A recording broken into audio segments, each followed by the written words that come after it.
kepemimpinan di Amerika akan sangat berpengaruh juga terhadap baik itu perang di Ukraina maupun perang di Israel. Terima kasih. Pertama, kita melihat bahwa kelas menengah di Amerika ini turun.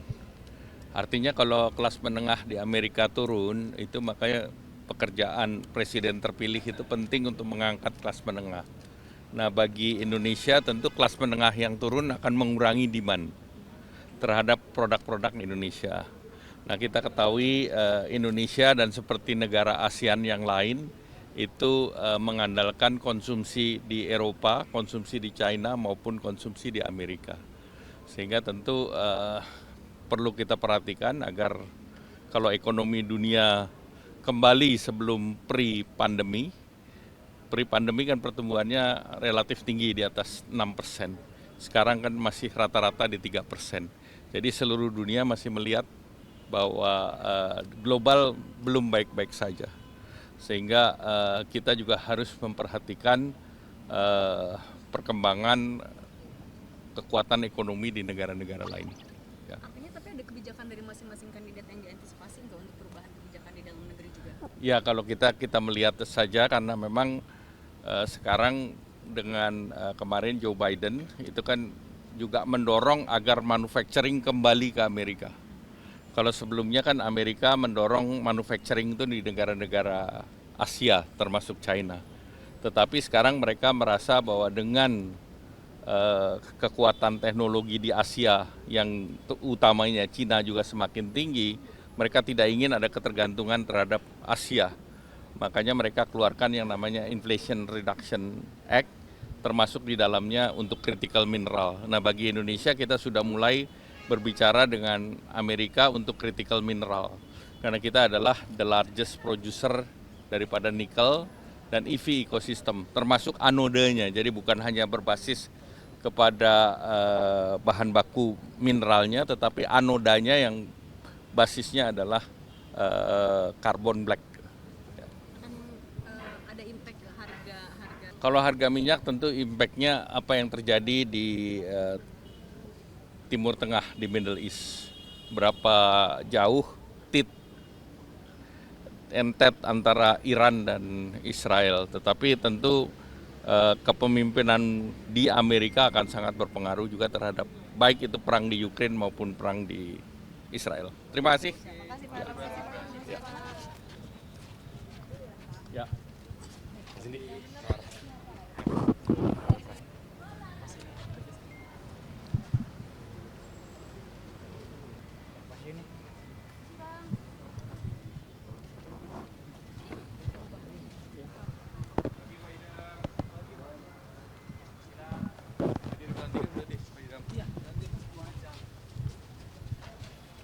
Mas, ngobrol dulu bentar mas. Sedikit dong Pak Idam.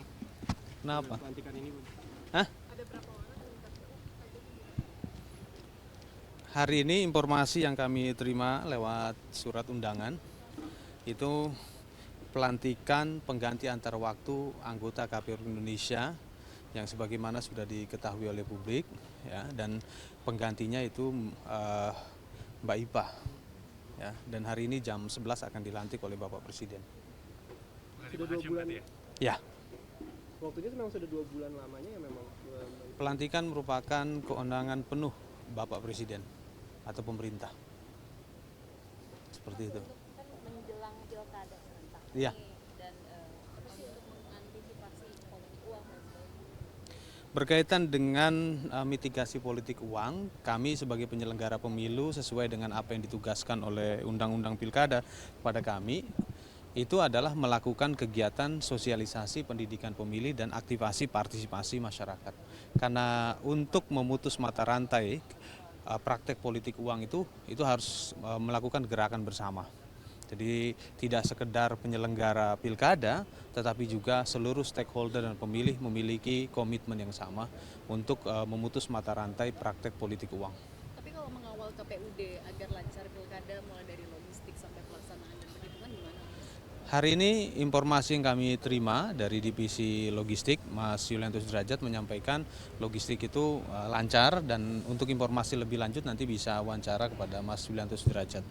Dan insya Allah persiapan menjelang hari H, khususnya pemungutan, penghitungan, dan rekapitulasi, semuanya sudah dipersiapkan dengan sebaik-baiknya. Kami yakin tidak ada gangguan ataupun hambatan sehingga pemilih di TPS dapat terlayani dengan baik. Untuk DKI dan mungkin wilayah lain yang kemudian Berkaitan dengan penyelenggaraan pilkada di DKI, itu tidak hanya undang-undang pilkada tapi juga menggunakan Undang-Undang Nomor 2 Tahun 2024, khususnya pasal 10. Apabila memang tidak ada salah satu pasangan calon yang memperoleh suara lebih dari 50%, maka pasangan calon yang memperoleh perolehan suara ranking pertama dan ranking kedua, atau terbanyak pertama dan terbanyak kedua, itu mengikuti putaran kedua. Berkaitan dengan probabilitas adanya putaran kedua, kami tentunya KPU RI ini tidak punya kapasitas untuk mengomentari hal tersebut.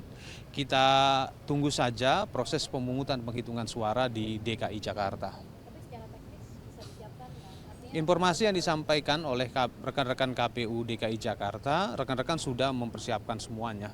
Tapi kami tidak punya kapasitas bicara apakah ini satu putaran atau dua putaran. Kita tunggu saja proses pemungutan dan penghitungan suara. Oke.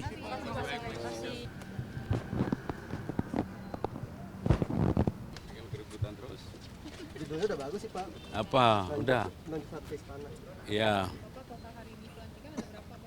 Duh, kan bukan saya statusnya diundang. Oh, ya mensesnya sudah ganti loh ya.